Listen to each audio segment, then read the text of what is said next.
আল্লাহ বলেন, রে জিবরাইল দৌড়াইয়া রাহমাতুল লিল আলামিন আমার নবীর কাছে চলে যাও, আর নবীরে গিয়া জানায়া দাও আমার নবীর সামনে দুইজন নবীর প্রেমিক কি সুন্দর করে তারা কি সুন্দর নবীর প্রেম খেলায় ডুবন্ত অবস্থায় আছে। নবীরে নাকি বাবাও ভালোবাসে, নবীরে নাকি ছেলেটাও ভালোবাসে।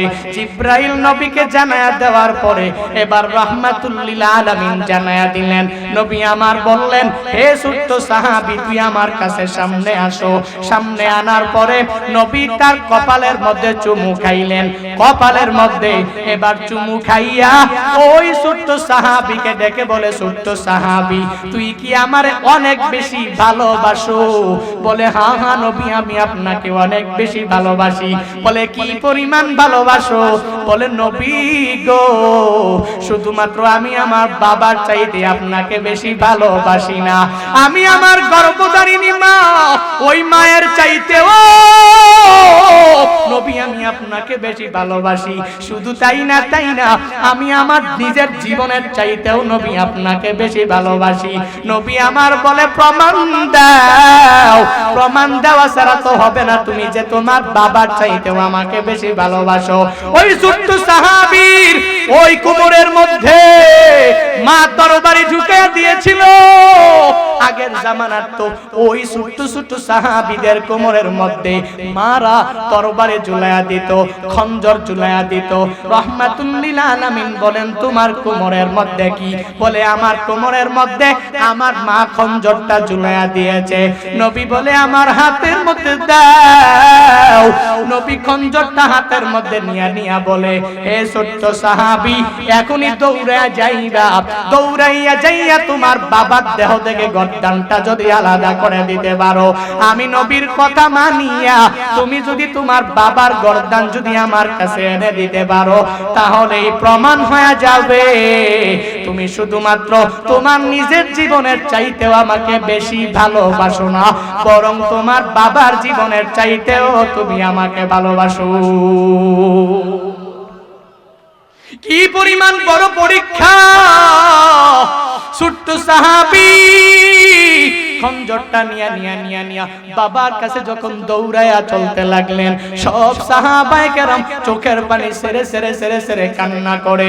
সাহাবায়ে কেরাম কান্না করে আর তাকায়া দেখে ছোট্ট সাহাবীটা তার বাবার গর্দান আনার জন্য খঞ্জরটা নিয়া আমার মদিনাওয়ালা নবীর প্রেমটাকে বুকে ধারণ করে আমার নবীর ওই প্রেমকে প্রায়োরিটি দিয়া ওই বাবার গর্দান আনার জন্য দৌড়ে যখন যাইতে লাগলেন, দৌড়ে যাইয়া যখন বাবার গর্দানের নিচে যখন সুন্দর করে তরবারিটা লাগবে, এখন এই গর্দানটা কেটে ফেলবে, বাবাটা মালিকের দরবারে ডাক দেয়, হে মালিক তুমি আমারে নবীর প্রেমের ভালোবাসার এক সন্তান দান করেছো। ও আল্লাহ আমার সন্তানটা আমার চাইতেও নবীরে বেশি ভালোবাসে। আল্লাহ তোমার কাছে শুকর, আমি কই পরিমাণ কৃতজ্ঞ। আমার সন্তানটা নবীর জন্য এত বড় পাগল, আমার সন্তানটা আমার নবীর জন্য এত পাগল পারা। আল্লাহ আজকে গর্দান নেওয়ার মাধ্যমে আমি অখুশি হব না, কারণ আমি বলতে পারবো আমার সন্তানটা আমার নবীর ভালোবাসায় গর্দান নিয়ে গেছে।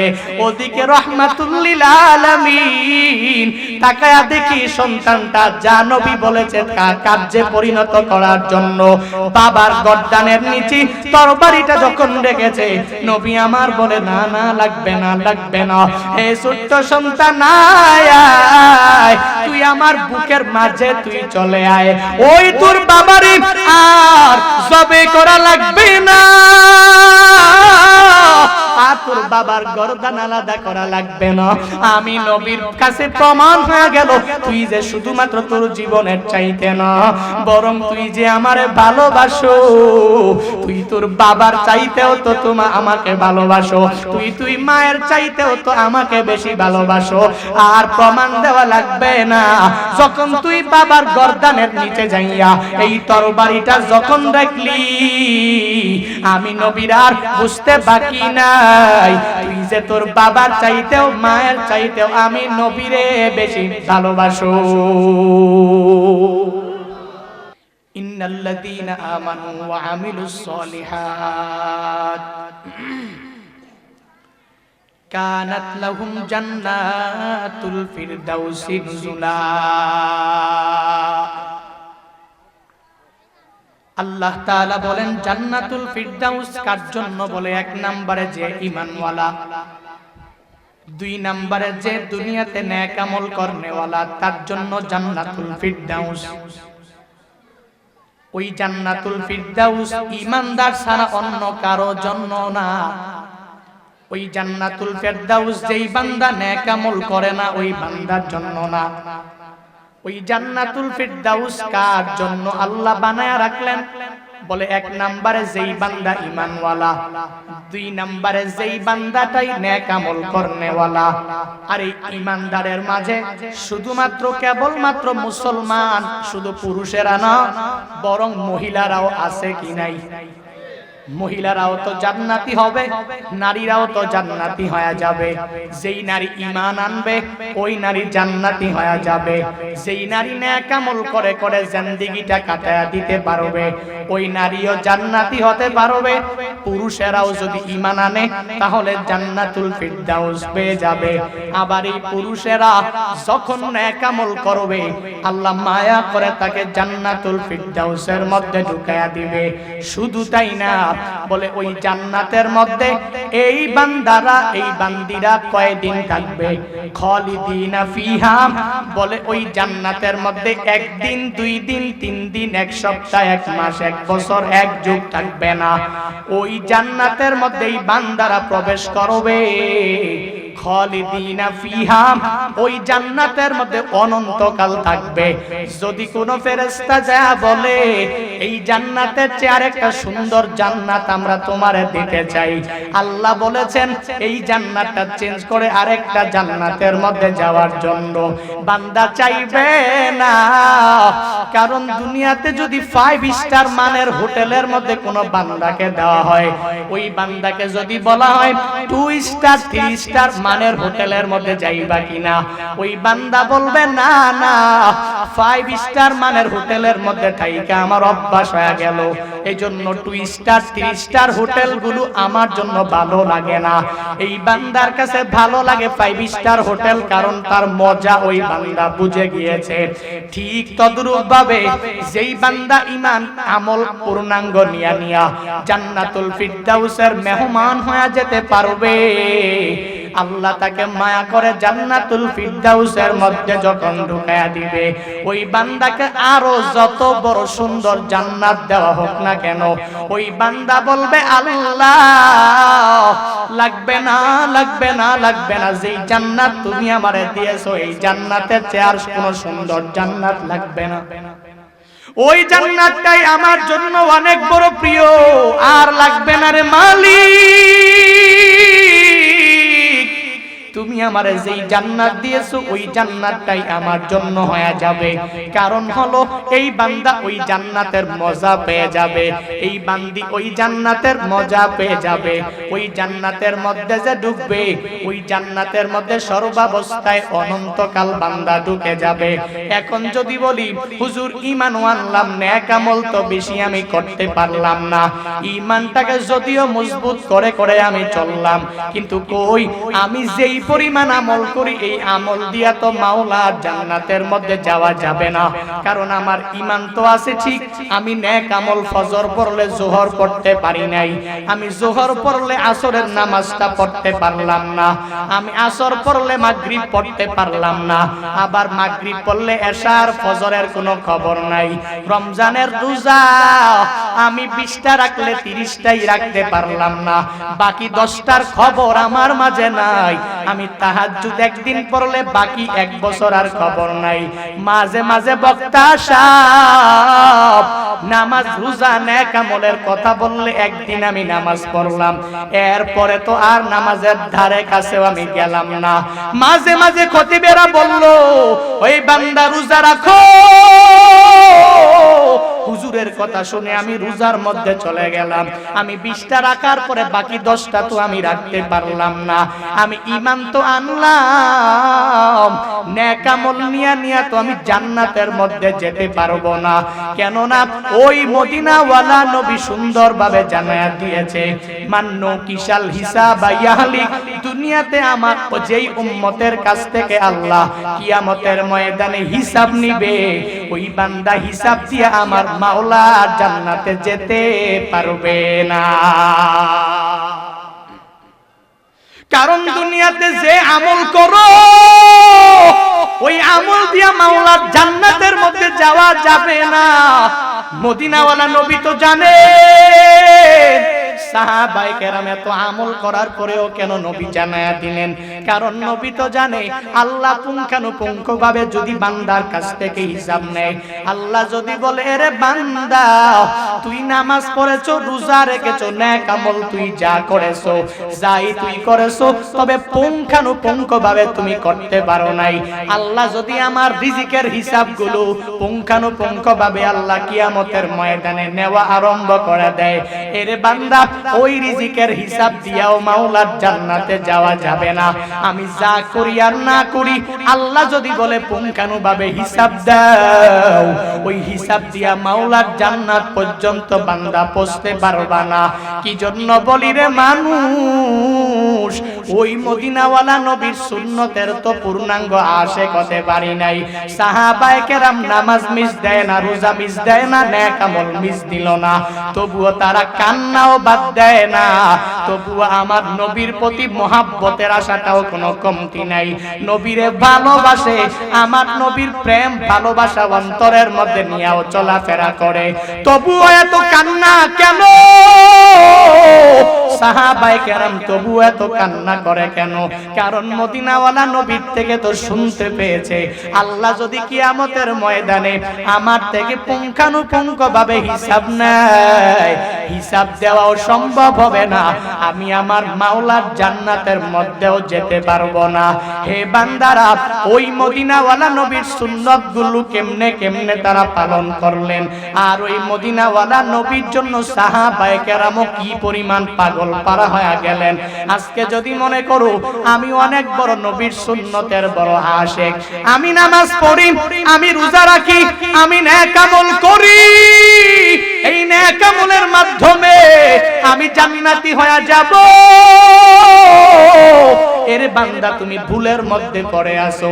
কারণ যেই নেক আমল করো ওই নেক আমল দিয়া তো মাওলার জান্নাতে যাওয়া যাবে না। সাহাবায়ে কেরামের দিকে তাকায়া দেখ, সাহাবায়ে কেরাম নবীর জন্য কি পরিমাণ পাগল পারা হয়ে গেলেন। রাহমাতুল লিল আলামিনের এক ছোট্ট সাহাবী, বাবাও সাহাবী, ছেলেটাও সাহাবী। এই ছোট্ট সাহাবী ঘরের মধ্যে কোনো খানা নাই, পেটের মধ্যে খানা না থাকলে ছোট্ট মানুষেরা দৌড়াইয়া বাচ্চারা মায়ের কাছে চলে যায়। ছোট্ট সাহাবী, রাবি বলেন বয়স কেউ বলেন 11 হবে, আবার কেউ বলেন বয়সটা 13 হবে। ছোট্ট সাহাবী দৌড়াইয়া মায়ের কাছে দৌড়াইয়া চলে যায়, আর মার কাছে যে বলে ও মা, ও মা। 3 বার যখন মাকে মা বলে যখন ডাক দিয়া দিল, মা তো আর বুঝার বাকি নাই আমার সন্তান কি জন্য আমারে মা বলে ডাক দেয়। কারণ মা তো জানে আমার ঘরের মধ্যে খানা নাই, সন্তানের পেটের মধ্যে বড় ক্ষুধা, আমার সন্তান পেটের ক্ষুধার যন্ত্রণা সহ্য করতে পারে না, এজন্য সে আমারে মা বলে ডাক দিয়া দিল। একবার যখন সন্তান যে আমারে ডাক দেয়, যখন মায়ার সুরে মারে ডাক দেয় মা, 2 বার যখন মাকে ডাক দিয়া দিল মা, 3 বার যখন মাকে ডাক দিয়া দিল ও মা, এভাবে 3 বার মাকে ডাক দেওয়ার পরে মা ডেকে বলে সন্তান আমার আর পূজার বাকি নাই, তুই আমারে কি জন্য ডাকো? আমি মা পূর্ণাঙ্গ ভাবেই তো বুঝে গেলাম, কারণ আমি জানি তোর পেটের ক্ষুধার যন্ত্রণা তুই সহ্য করতে পারো না। এই দুনিয়াতে যত স্ত্রীর মায়া নিয়ে তুই ঘোরাফেরা করো, ওই স্ত্রীর যদি তুই একবার ডাক দাও স্ত্রী বুঝবে না কি জন্য তুমি স্ত্রীরে ডাক দিয়া দিলা? তুই ছেলেরে যত মায়া নিয়া ডাক দাও, ওই ছেলে বুঝবে না তুমি কি জন্য ছেলেরে ডাক দিয়া দিলা। তুই তোর মেয়েরে যদি মায়া নিয়া ডাক দাও, তোমার মেয়েটাও বুঝবে না তুমি কি জন্য ডেকেছো। আর ওই মায়ের দরওয়াজার সামনে জি জি জি যদি মায়া ভরা মাকে যদি একটা ডাক দাও, ওই মা তো আর বুঝার বাকি হবে না। মা পূর্ণাঙ্গ ভাবে বুঝে যাবে তুই মায়ের কাছে কি চাও। এরে বান্দারা, ওই মায়ের তুই এখনো স্ত্রীর কথা শুনে আঘাত দিতে দ্বিধা করো না। স্ত্রীকে ডাক দিলে স্ত্রী কি জন্য ডেকেছো বুঝবে না। নিজের ছেলের দিকে তাকাইয়া ওই মায়ের কেমনে আঘাত দাও, ওই মেয়ের দিকে তাকাইয়া নিজের মায়ের বান্দা কেমনে আঘাত দাও। এজন্য তো বলি ছোট্ট সাহাবী মায়ের কাছে দৌড়ে গেলেন, আর মার কাছে যাইয়া বলে মা। একবার ডাক দেওয়ার পরে, দুইবার ডাক দেওয়ার পরে, তিনবার যখন মাকে মা বলে যখন ডাক দিয়া দিল, মা বলে আর বুঝার বাকি নাই, তুই আমার কাছে কি চাও।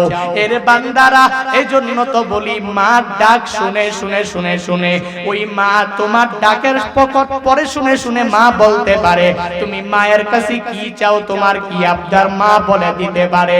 এর বান্দারা, কারণ বান্দা প্রবাসে যে থাকে, এই বান্দারে তুমি জিজ্ঞেস করলে বুঝতে পারবা। তাকে জিগাইও ওই মায়ের কত দাম, ওই মায়ের কি পরিমাণ সম্মান, ওই মায়ের ডাকের মধ্যে কি পরিমাণ মধুরতা। কারণ উমরার মধ্যে ওই সৌদি আরবে যাওয়ার পরে কত মানুষেরা আইসা বলে হুজুর আপনার মায়ের বয়ান শুনে কত কান্না করেছি জানি না, আপনার বাবার বয়ান শুনে কত কান্না করেছি জানি না। কারণ মায়ের বয়ান শুনলে নিজের চোখের পানিগুলো ধরে রাখতে পারি না, বাবার বয়ান শুনলে নিজের চোখের পানিগুলো ধরে রাখতে পারি না। কারণ ওই বান্দা তো মায়ের জন্য বড় পাগল। এই বান্দা মায়ের বয়ান শুনলে নিজে চোখের পানি ফালায়, বাবার বয়ান শুনলে বান্দা চোখের পানি ফালায়। এরে আল্লাহর বান্দারা, ওই প্রবাসীদেরকে যদি জিগাও তোমার মায়ের কি পরিমাণ দাম, তখন বলতে পারবা। কারণ ও জানে মা তো কাছে নাই, মার ডাকটাও তো শুনতে পারে না। ছোট্ট সাহাবী দৌড়াইয়া মায়ের কাছে যাওয়ার পরে মা বলে দিল আমার বুঝার বাকি নাই, এর সন্তান তুই আমার কাছে কি চাও আমি বুঝে গেলাম। তবে না না, আমি মা জানি আমার ঘরের মধ্যে কোনো খানা নাই, তবে আমি তোরে বলে দিতে পারি তুই যদি পেটের ক্ষুধা নিবারণ করতে চাও, ওই মদিনাওয়ালা নবীর দরবারে চলে যাও। আমার নবীর দরবারে যাইয়া যদি নবীর চেহারা মুবারকের দিকে যদি তাকাও, তাহলে তোর যত বড় পেটের ক্ষুধার যন্ত্রণা হোক না কেন, আমার মদিনাওয়ালা নবীর চেহারা মুবারক দেখতে দেরি হয়ে যাবে, তোমার পেটের ক্ষুধা নিবারণ হতে দেরি হবে না। ছোট্ট সাহাবী ডেকে বলে মা বলো আমার বাবা কোথায়, আমি আমার বাবাকে নিয়ে মসজিদে নববীতে দৌড়াইয়া যাব গো মা, আমি দৌড়াইয়া রাহমাতুল লিল আলামিনের দরবারে চলে যাব। মা পেটের ক্ষুধার যন্ত্রণা তো সহ্য করতে পারি না। যখন বলে দিল বাবা তোর একটু পরে তোর বাবা পেছন দিক দিয়ে আসবে, অপেক্ষা কর, তুই বাবারে নিয়া নবীর দরবারে চলে যেতে পারবি। অপেক্ষা করতে লাগলেন। একটু পরে ছোট্ট সাহাবীর বাবাও তো বড় সাহাবী যখন চলে আসলেন, আয়েশা বললেন হে আমার ছেলে চলো চলো মসজিদে নববীতে চলে যাব, আমার নবীর দরবারে চলে যাব, নবীর দরবারে যাইয়া নবীর সামনে বয়ান শুনবো। ছোট্ট সাহাবী বলে বাবা আমি তো আপনার জন্যই তো অপেক্ষায় ছিলাম, চলেন চলেন দুইজনে মিল্লা দৌড়াইয়া মসজিদে নববীতে চলে যাই। ছোট্ট সন্তানটাকে নিয়া আঙ্গুলে ধরে ধরে নবীর দরবারে যখন রওনা হয়ে গেলেন, মসজিদে নববীতে যাওয়ার পরে তাকায়া দেখি নবী ইতিমধ্যে বয়ান শুরু করেছে। সামনের প্রথম কাতারটাও পূর্ণ হয়ে গেল, দ্বিতীয় সব পূর্ণ হয়ে গেল, তৃতীয় সবটাও পূর্ণ হয়ে গেল। চতুর্থ কাতারের মধ্যে ছোট্ট সন্তানটার বাবা জায়গা পেয়ে গেল। ওখানে জায়গা পাইয়া সাহাবীদের ঘাড় অনেক উঁচু উঁচু, এজন্য আমার নবীর চেহারা মুবারক দেখতে পায় না। ছোট্ট সাহাবীটা নবীর চেহারা মুবারক না দেখলে তো পেটের ক্ষুধার যন্ত্রণাও মিটবে না। বাবাকে ডেকে বলে, বাবা তুমি আমারে তোমার কুলের মধ্যে যদি একটু নিয়ে নিতে পারো, তাহলে আমি আমার নবীর চেহারা মুবারক দেখে দেখে আমি নিজেকে পূর্ণাঙ্গভাবে পেটের ক্ষুধাও নিবারণ করতে পারবো।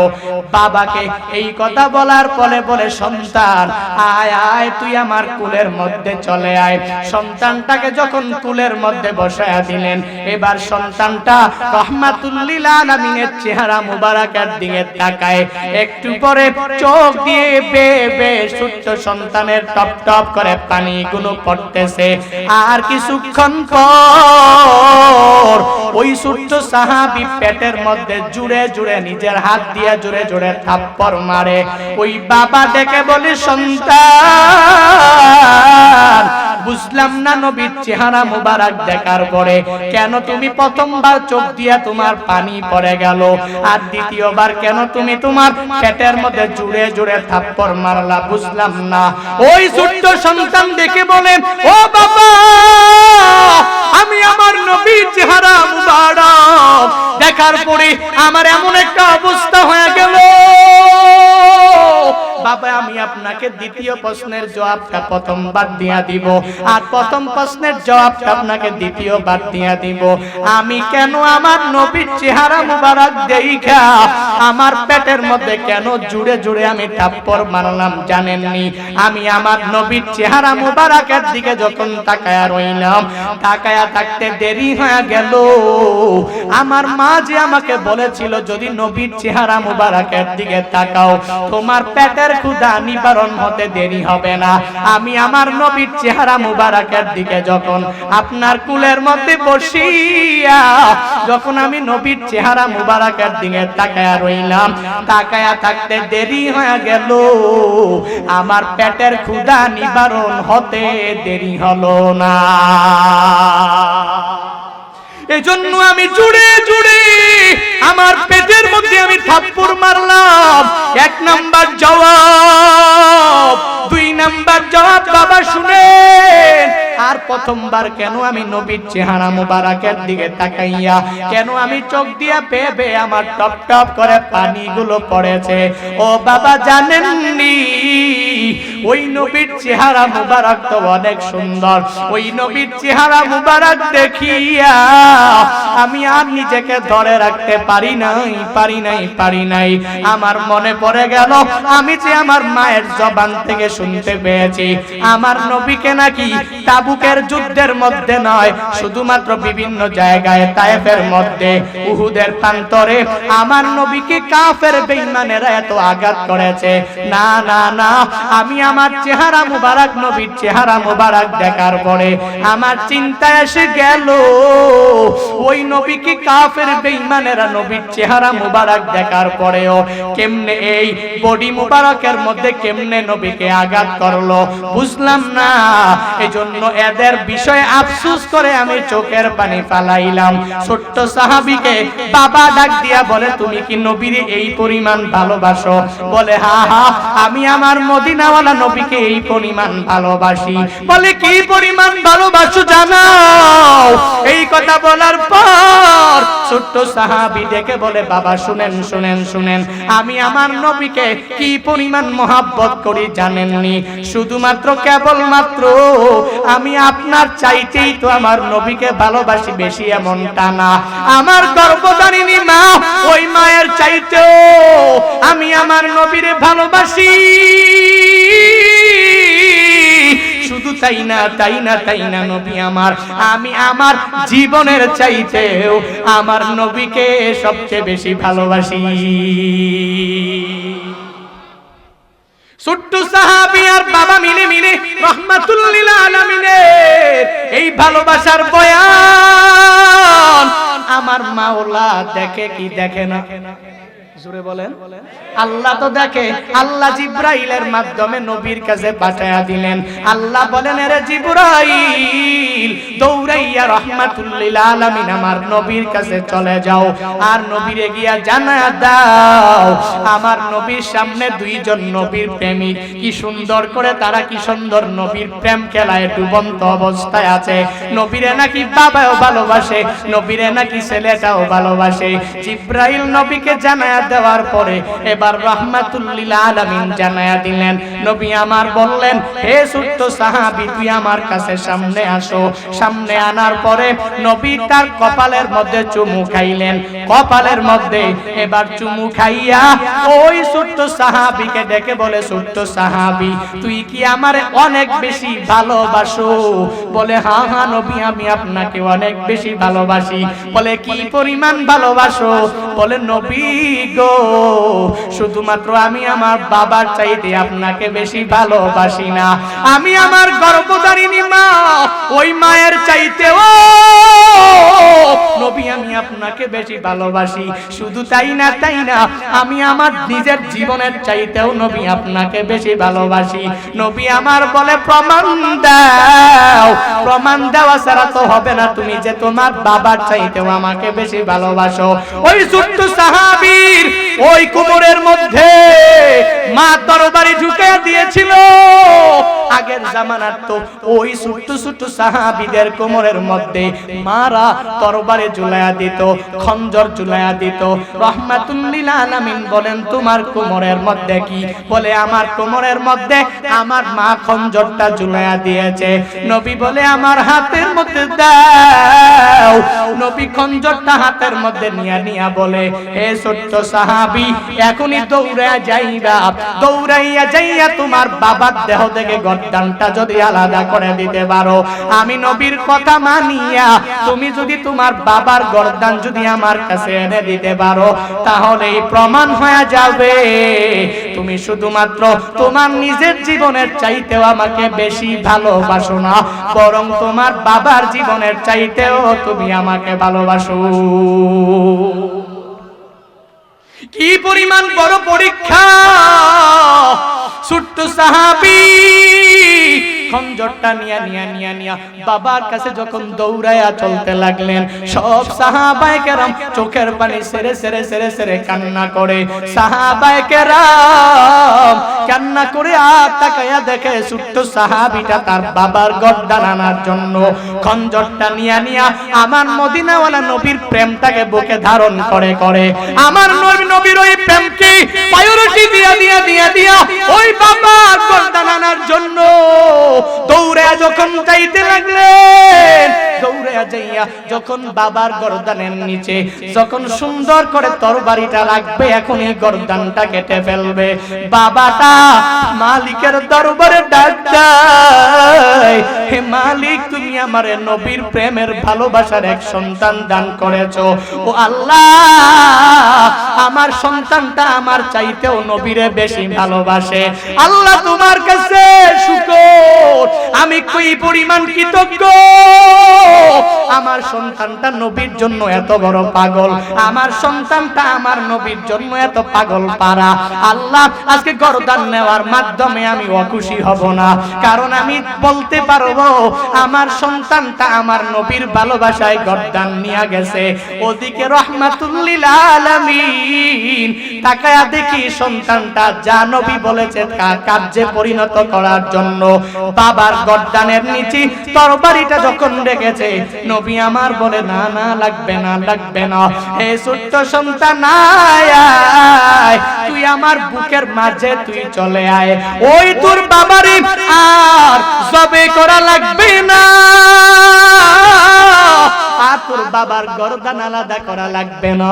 আমি নবীর কাছে প্রমাণ হয়ে গেল তুই যে শুধুমাত্র তোর জীবনের চাইতে না, বরং তুই যে আমারে ভালোবাসো, তুই তোর বাবার চাইতেও তো তুমি আমাকে ভালোবাসো, তুই মায়ের চাইতেও তো আমাকে বেশি ভালোবাসো। আর প্রমাণ দেওয়া লাগবে না, যখন তুই বাবার গর্দানের নিচে যাইয়া এই তরবারিটা যখন রাখলি, আমি নবীর আর বুঝতে বাকি না নাই, তুই যে তোর বাবার চাইতেও মায়ের চাইতেও আমি নবীরে বেশি ভালোবাসো। এবার নবী বলেন, হে ছোট্ট সাহাবীর বাবা শুনো, তোমার সন্তানটা যেদিন মৃত্যুবরণ করবে আমি নবী তারেও ভালোবেসে ফেললাম। আমি নবী নিজে তোমার ওই সন্তানের নিজে আমি নিজের হাতে গোসল করাবো।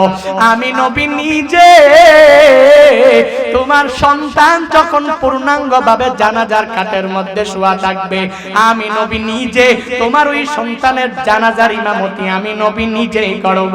তোমার সন্তান যখন মারা যাবে আমি নবী নিজে আমার হাতে তোমার সন্তানটাকে কবরের মধ্যে রাখবো। এই কথা বলার পরে ছোট্ট সাহাবীর বাবা আর বুঝতে বাকি নাই, যেহেতু আমার বাচ্চাটা বড় ছোট, রহমাতুল লিল আলামিন যেহেতু বললেন নবী নিজে তার জানাজার দাফন কাফনের ব্যবস্থা করবেন, তাহলে বুঝার আর বাকি নাই আমার সন্তানটা মনে হয় আর বেশি দিন দুনিয়ার মধ্যে বেঁচে থাকবে না।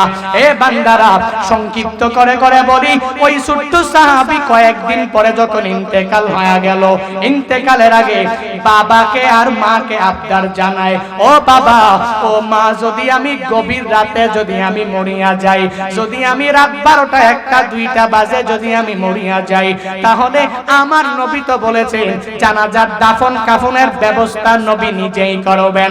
না না না, আমার নবীকে ওই রাতের মধ্যে কবর দেওয়ার কোনো প্রয়োজন নাই।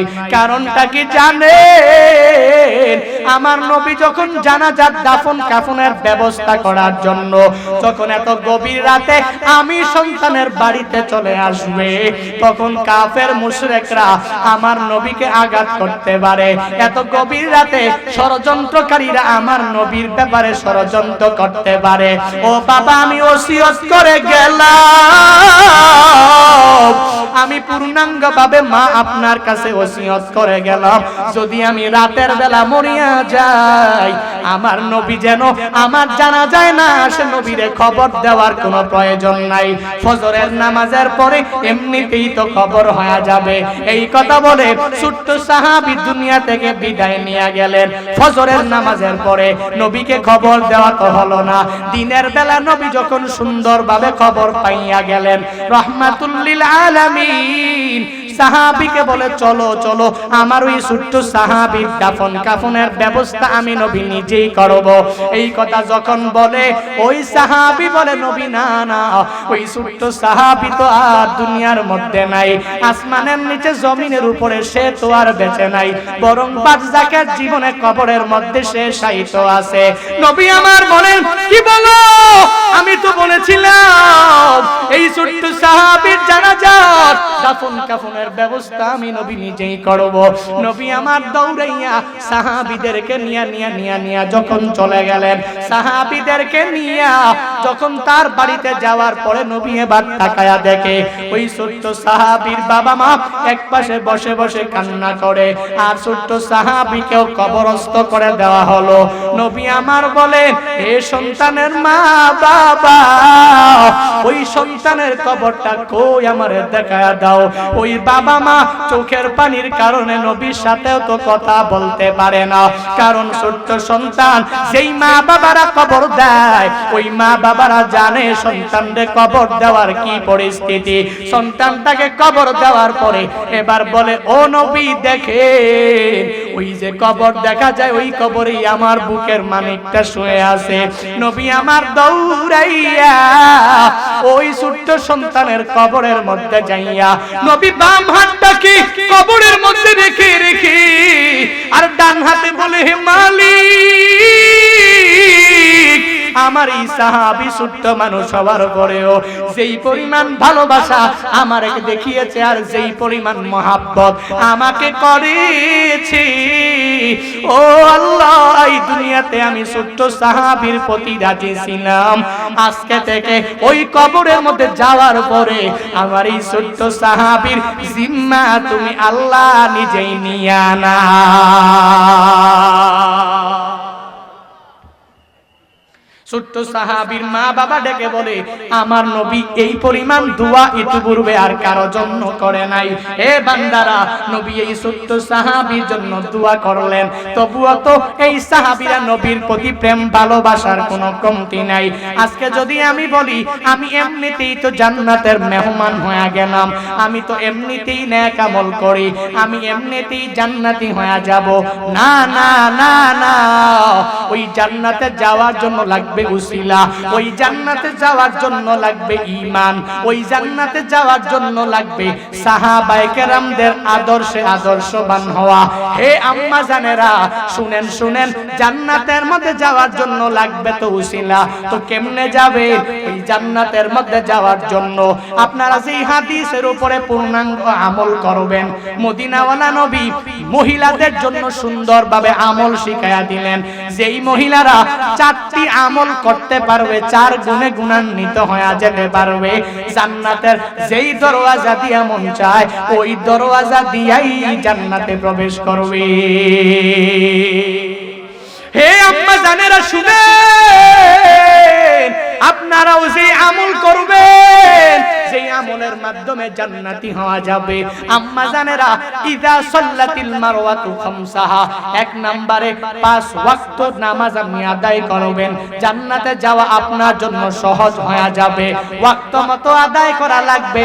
ফজরেরটা যোহরে, যোহরেরটা আসরে, আসরেরটা মাগরিবে, মাগরিবেরটা এশায় নিয়ে আদায় করলে তো হবে না, হবে না, হবে না। 1 নম্বরে আম্মা জানেরা 5 ওয়াক্ত নামাজ ঠিক টাইমে আদায় করা লাগবে। ইন্নাস সালাতা কানাত আলাল মুমিনিনা কিতাবাম মাওকুতা, আল্লাহ তাআলা জানা দিলেন নামাজটা ফরজ কখন, বলে নির্ধারিত টাইমেই তো পড়া লাগবে। যে কোনো সময় মন চাই জিন্দেগি, যে কোনো সময় চাইলেই তো পড়া যাবে না, বরং নির্ধারিত টাইমে আম্মা জানেরা 5 ওয়াক্ত নামাজ আপনারা আদায় করবেন। তো কি লাভ হবে একটু পরেই বলতেছি, আপনার কি ফায়দা হবে। 2 নম্বরে ওয়াসামাত শাহরাহা, 2 নম্বরে যেই কাজটা করবেন, রমজান মাসে 30টা রোজা রাখা লাগবে। আম্মা জানেরা রোজার ব্যাপারে দুর্বল না, ফরজ তো রাখে রাখে, নফলটাও তো বাদ দেয় না, অসুবিধা নাই, এই আমলটাও আপনার পূর্ণাঙ্গভাবে করা লাগবে। হে আম্মা জানেরা, 3 নম্বরে ও আহসানাত ফারজাহা, নিজের সতীত্বকে হেফাজত করে করে করে করে চলবেন। হে লক্ষ্মীপুরের আম্মা জানেরা, শুনেন, নিজের সতীত্বটাকে হেফাজত কেমনে করবেন? হিজাব পরিধান করার মাধ্যমে, পর্দা করার মাধ্যমে তো পূর্ণাঙ্গ করা লাগবে। হিজাব পরে পরে পরে পরে সুন্দরভাবে চলাফেরা করবেন। বেহায়া নারীর মতো, বেগানা নারীর মতো যেই সময় যেই দিকে মন চায় ওই দিকে ছুটাছুটি করা যাবে না। এখন তো মার্কেটের মধ্যে যাওয়া যায় না মাইয়াদের ঠেলা, ঠিক কি না? কই গেল পর্দা, কই গেল? ও লক্ষ্মীপুরের আম্মা জানেরা, ওই জান্নাতে যদি যেতে চান, ওই জান্নাতের যেই দরওয়াজা দিয়া মন চায় ওই দরওয়াজা দিয়া জান্নাতের মধ্যে প্রবেশ করা যাবে। 3 নম্বরে আম্মা জানেরা যেই আমলটা করবেন, 3 নম্বরে আহসানাত ফারজাহা, নিজের সতীত্বটাকে হেফাজত করে করে চলবেন। কারণ আপনি যদি নিজের সতীত্বটাকে হেফাজত করে করে, পর্দা করে করে, হিজাব পরিধান করে করে রাস্তায় ঘুরেন আর বিভিন্ন জায়গায় যান, তাহলে ওই বিভিন্ন ছেলেপেলেরা আপনাকে দেখে ইফটিজিংও করবে না, ছেলেরা আপনাকে দেখে দর্শনের দিকে পা বাড়াবে না, জিনার দিকে এরা দৌড়া যাবে না, প্রেমের দিকে, হারাম রিলেশনশিপের দিকে দৌড়া যাবে না। আপনি সুন্দরভাবে চলেন, আমাদের যুবকেরা অটোমেটিক্যালি আপনার সুন্দর চলার কারণে ভালো হয়ে যাবে। আপনি সুন্দরভাবে চলেন, তাহলে তো এরা ভালো। কারণ এই যুবকেরা তো মুসলমান ঘরের সন্তান, এরা অনেক ভালো, আমিও তো মনে করি অনেক ভালো। কিন্তু 1টা 2টা 3টা মাইয়ারা বেপরদায় এমনে চলে। আল্লাহ তো জানিয়েছেন মহিলাদের জন্য, পুরুষের জন্য মহিলাকে সুশোভিত করে রাখা হয়েছে। আল্লাহ বলেন যুজ্জিনা লিন্নাসি হুব্বুশ শাহাওয়াতি মিনান নিসা। 1 নম্বরে আল্লাহ মাল বলেন নাই, 1 নম্বরে আল্লাহ ঘোড়া বলেন নাই, 1 নম্বরে আল্লাহ সিংহ বলেন নাই, নাই। এক নম্বরে আল্লাহ যাকাত বলেন নাই, রৌপ্য বলেন নাই, স্বর্ণ বলেন নাই। আল্লাহ বলেন মানুষেরা তোমাদের জন্য সুশোভিত করে রাখা হয়েছে মহিলারা। এজন্য আপনাকে দেখলে তো যুবকরা আকর্ষণ তো লাগবেই। আপনি যদি হিজাব পরিধান করে চলাফেরা করেন, আমার দেশের যুবকেরা ধর্ষণ আর জিনার গুনাহ থেকে বাঁচতে পারবে। আজান হচ্ছে নাকি? শেষ করে দিব? আজান 15। এজন্য আম্মা জানেরা 3 নম্বরে আহসানাত ফারজাহা, নিজেরা নিজের সতীত্বকে হেফাজত করে চলবেন, তাহলে যুবকরাও ভালো হয়ে যাবে। আপনি চলবেন উল্টো পাল্টা। গতকালকেও হায় হায় অবাক হয়ে যাবেন ভাই, গতকালকেও এক প্রোগ্রাম থেকে আসার সময় এক বাইকে 3 জন বসছে। আল্লাহ হেফাজত করে, আমি তো গাড়ির সামনে। আল্লাহ হেফাজত করুন, 3 বার বলছি, 3 বার আল্লাহ হেফাজত করুন। হায় হায়, বাইকে প্রথম 2 জন ছেলে, 3 নম্বরে মেয়ে। আবার বস ঠিক আছে, উড়না তো নাই ভাই, উড়না তো দূরের দূর, কি বাত এটা। আবার হিজাব করতে গেছে, কি পরিস্থিতি আপনি দেখবেন, হতবাক হয়ে গেল। আমার ড্রাইভার বলে দেখেন এদের বাবা মা কেমন, হায় হায় এদের বংশ কেমন, এদের কি ব্যাকগ্রাউন্ডে কেউ নেই। হায় হায় হায় হায়, আল্লাহ হেফাজত করে। এই যে মেয়েরা বাইক নিয়ে ঘোরাঘুরি করে, ছেলেরা মেয়েকে পিছনে নিয়ে, গার্লফ্রেন্ড নিয়ে, তো এগুলা দেখলে তার একটা যুবক এমনিতেই পাগল হয়ে যাবে, সে তো এমনিতেই সিডিউস হয়ে যাবে। আপনি ফিতা দেখায় চলবেন আর ছেলেরা সিডিউস হলে সমস্যা। আল্লাহ হিদায়াত দান করুন। আরো জোরে পড়েন না ভাই। ওই দেখেন না মাঝে মাঝে পোশাকের স্বাধীনতার নামে টিএসসি মোড়ে মোড়ে কয়েকদিন পরে পরে কিছু পাগলের আবির্ভাব হয়, দেখেন না মাঝে মাঝে। পাগল পাগল তো পাগলা, হায় হায় হায়, আল্লাহ এদেরকে হেদায়াত দিক। এরা পোশাকের স্বাধীনতা চায়, ছেলেরা কত সুন্দর করে চলে, তো আমরা ছেলেদের পোশাক পরে চললে অসুবিধা কি? তোমরা সিডিউস হয়ে যাও কেন? বলে কি বলে না?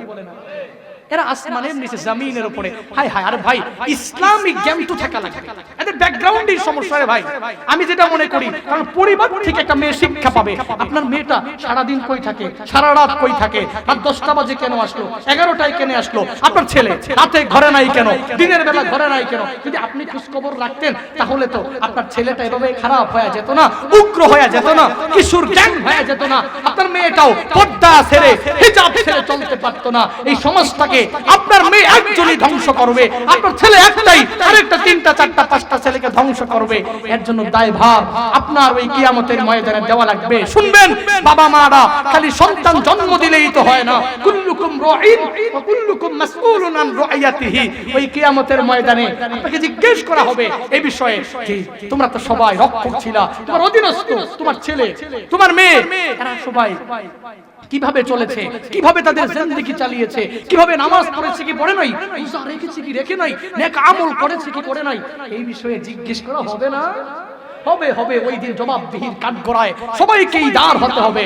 এজন্য হে আব্বারা, হে আম্মারা, আপনার ছেলে আপনার মেয়ে কি করে, কোথায় যায়, কিভাবে যায়, সর্বাবস্থায় এটাকে দেখে শুনে রাখবেন। পারবেন না ইনশাআল্লাহ? পর্দা করো, পর্দা মানো, পর্দা তোমার শান, পর্দা তোমার সেফটি বিধান, পর্দাই সম্মান, পর্দাই সম্মান, ঠিক কি না?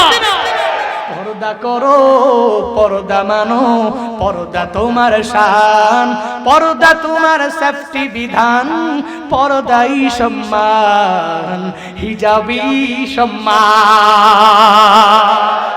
পর্দা করে চলেন, ওখানেই সম্মান নিহিত আছে। পর্দা করে চলেন, ওখানেই মর্যাদা নিহিত আছে, ঠিক কি না? এজন্য আম্মা জানেরা 1 নম্বরে যেই কাজটা আম্মা জানেরা করবে, 1 নম্বরে 5 ওয়াক্ত নামাজ আদায় করবেন। 2 নম্বরে আম্মা জানেরা 5 ওয়াক্ত নামাজ পড়ার পাশাপাশি রমজান যখন চলে আসলো 30টা রোজা আম্মা জানেরা রাখার চেষ্টা করবেন। 3 নম্বরে নিজের সতীত্বের হেফাজত করে করে আম্মা জানেরা চলবেন। হায় হায়, সতীত্বের হেফাজত করে তো আপনি চলতে পারলেন না। আম্মা জানেরা অনেক সময় বিভিন্ন লাইনে খারাপ হয়ে যায়, যুবকেরা অনেক সময় অনেক লাইনে খারাপ হয়ে গেল। এজন্য ইমাম খতিব সাহেবেরাও বলতে লাগলো, না না, একে আর ইসলামের দাওয়াত দেওয়া যাবে না, আর মহিলাদের সামনে বয়ান করা যাবে না, মহিলাদের ব্যাপারেও বয়ান করা যাবে না, যুবকদের বিষয়েও বয়ান করা যাবে না, যা বয়ান করেন সব যুবকদেরকে বাদ দিয়া দিয়া দিয়া অন্যরে করেন। এরে বান্দা, না না, যুবকরা যদি ভালো হয়ে যায়, আমাদের আম্মা জানেরা বোনেরা যদি ভালো হয়ে যায়, তাহলে তো আর কোনো অসুবিধা হবে না, হবে না, হবে না। মালয়েশিয়াতে তাকায়া দেখলাম কয়েকদিনের মধ্যে অনেক ভাইরাল হয়ে গেল। আগে চিনতাম না, এক আল্লাহর বান্দা দাঈ ইলাল্লাহ, ইবিটলি ইউজার নাম। আমি তার ফেসবুক পেজটা ফলো করতে লাগলাম, ইউটিউব চ্যানেলটাও সাবস্ক্রাইব করে করে দিলাম। কত বড় দাঈ ইলাল্লাহ, আল্লাহর বান্দা ইবিটলিও কি পরিমাণ খেদমত করে। নিজে মুসলমানদেরকে শুধু দাওয়াত দেয় না, আবার পতিতালয়ের মধ্যেও দৌড়ায় গেল। পতিতালয়ের মধ্যে যাওয়ার পরে লোকেরা বলতে লাগলো, পতিতালয়ে হুজুর কেন বুঝলাম না, এখানে তো আসবে খারাপ মানুষেরা, আপনি হুজুর মানুষ, আপনি পতিতালয়ের মধ্যে কেন আসলেন? ওখানে যাওয়ার পরে ইবিটলি ইসলামের দাওয়াতটা দিয়া দিলেন। পতিতা ওই মহিলারা তাদেরকে দেখলে আপনার অবস্থাই খারাপ হয়ে যাবে। এত খারাপ পোশাক, বিশ্রী পোশাক পরিধান করে পরে বসে আছে। হুজুর যদি মনে করেন আমি পাক্কা হুজুর, অনেক বড় হুজুর, বড় জুব্বাওয়ালা হুজুর, আমি কেন তারে দাওয়াত দিব? সে জাহান্নামী হয়ে যাক, কোনো অসুবিধা নাই। আল্লাহর বান্দা ইবিটলিও দৌড়াইয়া ওই পতিতালয়ের মধ্যে যাইয়া ওখানে যায়াদেরকে ইসলামের দাওয়াত দিতে আরম্ভ করলেন। সবাইকে কালিমার দাওয়াত দিলেন, ইসলামের সুমহান শান্তির কথা বলতে লাগলেন। ওই মেয়েরা চোখের পানি সিরি সিরি সিরি সিরি সবাই কান্না করে। একটা পতিতা মহিলা ইসলামের কথা শুনে কান্না করে। এরে বান্দা, কি পরিমাণ দরদ আর মায়া নিয়ে নিয়ে সুন্দরভাবে বলতে লাগলো। এক পর্যায়ে কি হয়ে গেল, যেই মহিলারা পতিতালয়ে থাকে, ওই হুজুরের দাওয়াতে পতিতা মহিলারা সুন্দরভাবে হিজাব পরিধান করে এখন চলাফেরা করে। আবার কয়েকদিন পরে দেখলাম ইবিটলিও এই আল্লাহর বান্দা দাঈ ইলাল্লাহ এবার দৌড়া চলে গেলেন মদের দিল। দেখতে ভয়ঙ্কর ভয়ঙ্কর দৃশ্য মনে হয়। আল্লাহর বান্দা ওখানে যাইয়া ওদেরকে কালিমার দাওয়াত দেয়া দিল, ইসলামের সুমহান শান্তির কথা জানায়া দিল। এরাও ভালো হয়ে গেল। কোন সময় কোন বক্তার কথায়, কোন খতিবের কথায় আল্লাহ হিদায়াত দেয় বান্দা বোঝা যায় না। এজন্য তো বলি আম্মা জানেরা, ওই ইবিটলিওর মতো তার সাথে তাল মিলাইয়া আমিও আপনাকে আজকে বলে গেলাম, দেখেন না, পর্দা করলে সম্মান কমবে না, হিজাব পরিধান করলে সম্মান কমবে না, নিজের সতীত্বের হেফাজত ধরে রাখলে আপনার সম্মান কমবে না। হে আম্মা জানেরা, 1 নম্বরে নামাজ পড়বেন, 2 নম্বরে রোজা রাখবেন, 3 নম্বরে নিজের সতীত্বের হেফাজত করে করে করে করে চলবেন, 4 নম্বরে আম্মা জানেরা নিজের স্বামীর খেদমত করবেন। স্বামী যা আইনা দেয় আলহামদুলিল্লাহ বলে মেনে নেবেন। অন্য ঘরের দিকে তাকাইয়া ওই মানুষগুলো অনেক ভালো, সে অনেক ধনী, অনেক টাকাওয়ালা, এজন্য সে স্ত্রীর দামি শাড়ি কিনে দিতে পারলো, দামি 3 পিস কিনে দিতে পারলো। আপনি ওদের দিকে তাকাইয়া স্বামীর সাথে ভালো ব্যবহার করেন না, শুধু আসলেই জ্বালান আর বলেন তারা আইনা দিতে পারলে তুমি কেন পারবা না? না না আম্মা জান, এই দুনিয়াতে নিজের স্বামীর দিকে তাকাইয়া যদি তার সাথে ভালো আচরণ করতে পারেন কি ফায়দা হবে আপনার? জানেন জানেন জানেন, মদিনাওয়ালা নবী জানায়া দেয়, উদখুলিল জান্নাতা মিন আইয়ি আবওয়াবিল জান্নাতি শিতি। যেই মহিলারা এই 4টি গুণে গুণান্বিত হয়ে হয়ে এই দুনিয়ার মধ্যে চলতে পারবে, 1 নম্বরে যদি নামাজ পড়তে পারে, 2 নম্বরে রোজা, 3 নম্বরে সতীত্বের হেফাজত, 4 নম্বরে স্বামীর খেদমত করে করে করে করে যদি চলতে পারে, নবী আমার বলেন আল্লাহ কিয়ামতের ময়দানে বলবে, হে নারী উদখুলিল জান্নাত, তুমি জান্নাতের মধ্যে প্রবেশ করো। শুধুমাত্র জান্নাতে একটা দরওয়াজা দিয়া না, উদখুলিল জান্নাতা মিন আইয়ি আবওয়াবিল জান্নাতি শিতি। ওই জান্নাতের 8টা দরওয়াজা দিয়া, সেই দরওয়াজা দিয়া মন চায় ওই দরওয়াজা দিয়া নারী তুমি জান্নাতে ঢুকে যাও। আতিনা ফিদ দারে দুনিয়া না হাসান, আতিনা ফি দারে উকবানা হাসান ইয়া গিয়াসাল মুস্তাগীসিন হাদিনা নাফতিকারা বিল উলুমি ওয়াল গিনা হর গড়ি মে দিন তু তৈয়ার হয় ঝুনা মাঙ্গে উস তু বেজারো হয়। আম্মা যারা চারটি আমল বেশি বেশি করবেন তাহলে জান্নাতে যাওয়া আপনাদের জন্য সহজ হয়ে যাবে। হে পুরুষেরা, হে মুসলমান বান্দারা, আপনাদের জন্য আমল আছে মদিনাওয়ালা নবী শিখায়া দিয়েছেন জান্নাতে যাওয়ার সহজ উপায় চারটি আমল। ভবিষ্যতে আসলে ইনশাআল্লাহ পুরুষদের বিষয়ে যে চারটি আমল জান্নাতে যেতে পারবেন ভাই। আরে ভাই সহজে সহজে জান্নাতে যাওয়া যাবে, উসিলা ছাড়া আমার মাওলার জান্নাতে যাওয়া যাবে না। এজন্য প্রিয় ভাইরা উসিলা ঢুকাবেন, একটা আমল কন্টিনিউ করবেন। যে আমল আমি করতেছি তো করতেছি তো করতেছি, এই আমলটাই কন্টিনিউ রাখবো, আমি বাদ দিব না। পারবো না ইনশাআল্লাহ? একটা আমল করতে পারবো না ভাই? আরে ভাই লাইফে তো আমল করতে পারি না, তো একটা আমল করি যেটাতে ইখলাস থাকবে, একনিষ্ঠতা থাকবে, যে এটা আমলটা আমি করতেছি তো করতেছি, আমার যত তুফান আসুক ঝড় আসুক যাই আসুক এই আমলটা যাতে না ছুটে। তো এই রিজার্ভ করা এই আমলটা কিয়ামতের ময়দানে আল্লাহর সামনে পেশ করতে পারবো। আল্লাহকে বলবো, আল্লাহ কত বিপদে পড়েছি, মুসিবতে পড়েছি, তুফান এসেছে, ঝড় এসেছে, জুলুমের শিকার হয়েছি, নির্যাতনের শিকার হয়েছি, আল্লাহ আমি একটা আমলকে কন্টিনিউ রেখেছি, এই উসিলাই কি মাফ করে আমাকে জান্নাতে দেওয়া যায় না? আল্লাহ তখন বলবে, হ্যাঁ হ্যাঁ দেওয়া যায়। তো এই উসিলায় তোকে জান্নাত দেয়া দিবে। আল্লাহ জান্নাত দিলে কোনো লস, জাহান্নামে দিলে কোনো লাভ নাই। এজন্য আল্লাহর কাছে উসিলা ঢুকাবেন, রিজার্ভ করা কিছু আমল তৈরি করবেন। আল্লাহ প্রত্যেককে জান্নাতুল ফিরদাউসে যাওয়ার জন্য যেই যে উসিলাগুলো ঢুকানো দরকার ওই উসিলাগুলো নিয়ে নিয়ে বারজাখের জীবনে যাওয়ার তৌফিক দান করুন। সকলে পড়ি আমিন। আরো জোরে পড়েন, আরো জোরে পড়েন আমিন। মাহফিল ইন্তেজামিয়া কমিটি তো ৩-৪টা গজলের কথা বলছিল, কিন্তু সময় কই রে ভাই। ভবিষ্যতে আসলে ইনশাআল্লাহ বাদাল এশা কথা বলবো, বাদাল এশা। আরে ভাই নামাজ একটা নামাজ একটু শেষ করে দিই। সত্যের পক্ষে গান গাই বলে বিদ্রোহী, একটু জুড়ে জুড়ে আওয়াজ দিতে হবে। পারবেন? এই যুবকেরা পারবেন? সত্যের পক্ষে গান গাই বলে আমি বিদ্রোহী, সত্যের পথে ডাকি বলে আমি বিপ্লবী। সত্যের পক্ষে গান গাই বলে আমি বিদ্রোহী, সত্যের পথে ডাকি বলে আমি বিপ্লবী। কোরআনের কথা বলি তাই বলি আমাকে মৌলবাদী, জিহাদের কথা বলি তাই বলে আমাকে জঙ্গিবাদী। আমি বিদ্রোহী বিপ্লবী মৌলবাদী, কেন জঙ্গিবাদী? ঠিক কিনা? আমি বিদ্রোহী বিপ্লবী মৌলবাদী, কেন জঙ্গিবাদী? বিদ্রোহী বিপ্লবী মৌলবাদী, কেন জঙ্গিবাদী?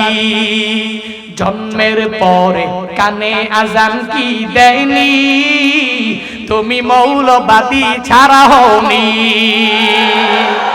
জন্মের পরে আজান লাগে নাই?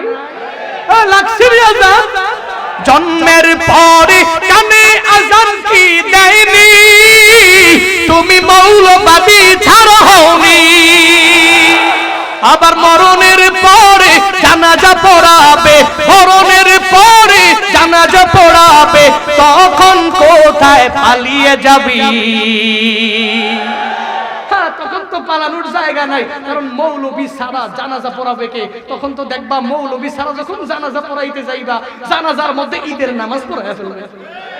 ঠিক কিনা? এক নেতা দেখেন নাই পণ্ডিতি কইরা জানাজা পড়াইতে গিয়ে ঈদের নামাজ পড়াইয়া ফেলছে।